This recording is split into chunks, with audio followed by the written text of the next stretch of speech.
Welcome back. ఇవాళ Medigadda బ్యారేజీని CM Revanth Reddy party మంత్రులు ఎమ్మెల్యేలు ఎమ్మెల్సీలు పరిశీలించనున్నారు. ప్రత్యేకంగా ఏర్పాటు చేసిన బస్సులో నాయకులు మేడిగడ్డకు చేరుకోనున్నారు.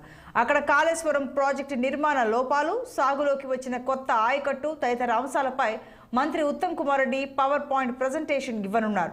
ఎమ్మెల్సీల మేడిగడ్డ పర్యటన అసెంబ్లీ రికార్డుల్లో నమోదు కావడం కోసమే శాసనసభ సమావేశాన్ని ఏర్పాటు చేసి అక్కడి నుంచి మేడిగడ్డకు వెళ్తున్నట్లు కాంగ్రెస్ వర్గాలు చెబుతున్నాయి. అయితే మేడిగడ్డ సందర్శనకు రావాలంటూ మాజీ సీఎం కేసీఆర్ సహా 119 మంది సభ్యులను ఆహ్వానించినట్లు మంత్రి ఉత్తమ్ కుమార్ రెడ్డి వెల్లడించారు.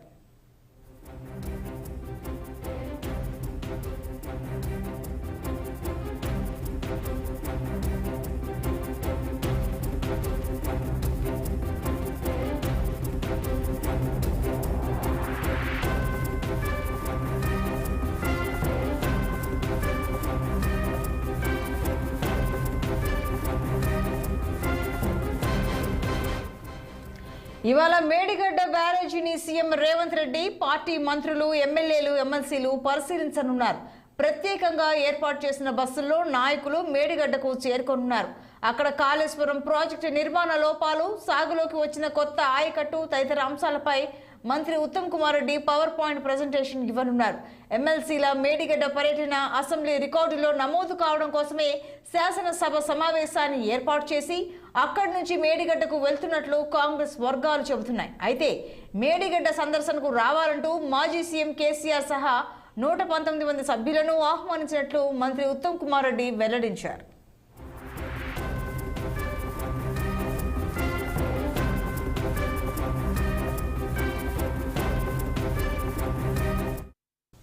ఇక ఈ అంశానికి సంబంధించి మరింత సమాచారం మా ప్రతినిధి శ్రీనివాస్ ఫోన్ లైన్లో అందిస్తారు. శ్రీనివాస్, ఈ మేడిగడ్డ సందర్శన ఏదైతే అధికార కాంగ్రెస్ తలపెట్టిందో ఈరోజు ప్రతిపక్షాలను ఆహ్వానించింది. ముఖ్యంగా మాజీ సీఎం కేసీఆర్ రావాలి, అలాగే 119 మంది సభ్యులను ఆహ్వానించారు. అండ్ నెంబర్ 2 వచ్చేసి శాసనసభ రికార్డుల్లో నమోదు కావడం కోసమే సభ నుంచి మేడిగడ్డకి బయలుదేరతారని చెప్పారు. మరి ఏ టైంకి మేడిగడ్డ సందర్శనకు బయలుదేరనున్నారు? సీఎం రేవంత్ రెడ్డితో పాటు ఎవరెవరు ఉండే అవకాశాలు ఉన్నాయి? అలాగే అక్కడ ఉత్తమ్ కుమార్ రెడ్డి మంత్రి ఉత్తమ్ పవర్ పాయింట్ ప్రజెంటేషన్ ఇస్తారని కూడా సమాచారం. అలాగే మరి ప్రతిపక్షం నుంచి ఎవరెవరు వచ్చే అవకాశాలు ఉన్నాయి? ఓవరాల్గా డీటెయిల్స్ ఏంటి? గుడ్ మార్నింగ్ చాలిని. ఏదైతే ఈరోజు మేడిగడ్డకు సంబంధించి ముఖ్యమంత్రి రేవంత్ రెడ్డితో పాటు మంత్రులు, ఎమ్మెల్యేలు, ఎమ్మెల్సీలు అందరూ బయలుదేరుతున్నారు. అయితే మేడిగడ్డ సందర్శనకు సంబంధించి అసెంబ్లీ నుండి ఈరోజు అసెంబ్లీ సమావేశాలు ఉన్న నేపథ్యంలో ఉదయం 10 గంటలకు అసెంబ్లీకి చేరుకుంటారు. అక్కడి నుండి ఉదయం 10 గంటల 15 నిమిషాలకు బస్సులలో అసెంబ్లీ నుండి బయలుదేరుతారు. ప్రధానంగా ఇటు ఇప్పటికే ఇరిగేషన్ మంత్రి ఉత్తమ్ కుమార్ రెడ్డి ఇప్పటికే అందరి ఎమ్మెల్యేలతో పాటు ఎమ్మెల్సీలకు అందరికీ ఆహ్వానం పంపారు.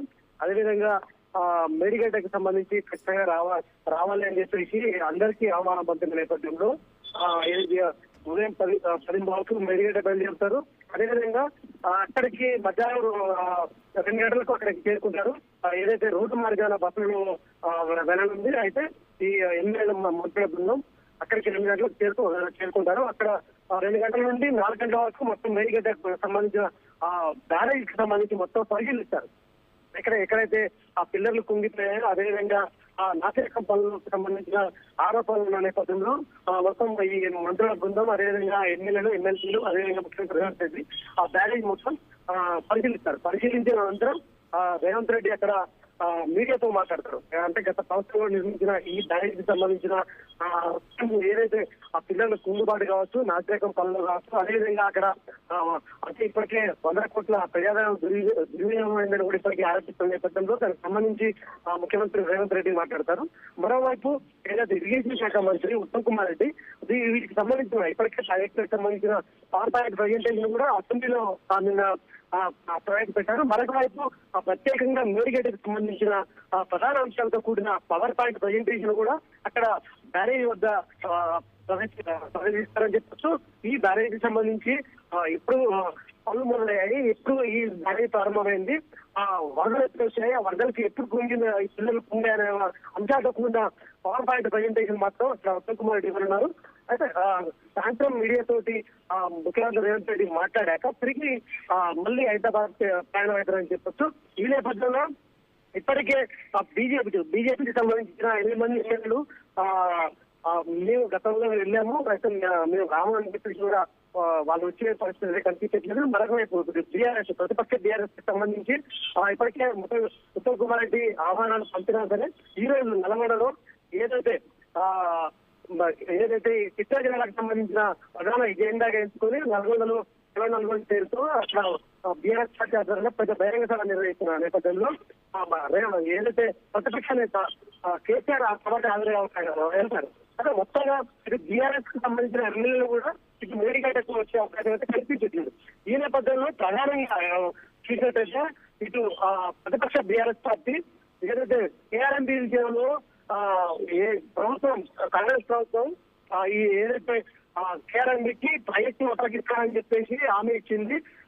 ఏదైతే ఈ నేపథ్యంలోనే తెలంగాణ తీవ్ర నీటి జలాల విషయంలో తీవ్ర అన్యాయం జరుగుతుంది. ఈ నేపథ్యంలో ఈ ఎండగట్టడానికి కష్టంగా మేము పూనుకుంటామనే ఉద్దేశంతో నల్గొండలో పెద్ద బహిరంగ సభ ఏదైతే కృష్ణా నదికి సంబంధించిన పరివాహక జిల్లాలు ఇటు మహబూబ్నగర్ కావచ్చు, నల్గొండ కావచ్చు, రంగారెడ్డి, అదేవిధంగా ఇటు ఖమ్మం ఇటు సంబంధించిన జిల్లాలకు సంబంధించి పెద్ద బహిరంగ సభ ఈ రోజు నిర్వహిస్తున్నారు. దీనికి సంబంధించి ఎమ్మెల్యేలు ఏదైతే బీఆర్ఎస్ పార్టీకి సంబంధించిన ఎమ్మెల్యేలు అందరూ అక్కడికి వెళ్తున్న నేపథ్యంలో ఇటు బీఆర్ఎస్ పార్టీకి సంబంధించిన ఎమ్మెల్యేలు కూడా వచ్చే పరిస్థితి కనిపించట్లేదు. మొత్తంగా చూసినట్టయితే ఈ రోజు ఇటు నల్గొండలో బీఆర్ఎస్ అభ్యర్థులను పెట్టే సభ కావచ్చు, అదేవిధంగా ఈ రోజు ప్రభుత్వం తరఫున ఇటు మేడిగడ్డ సందర్శన కావచ్చు, ఎమ్మెల్యేల బృందం అదేవిధంగా ముఖ్యమంత్రికి సంబంధించింది. మొత్తంగా తెలంగాణలో అయితే ఈరోజు రాజకీయ వైపు ఒక వేదిక అవకాశం కనిపిస్తుంది.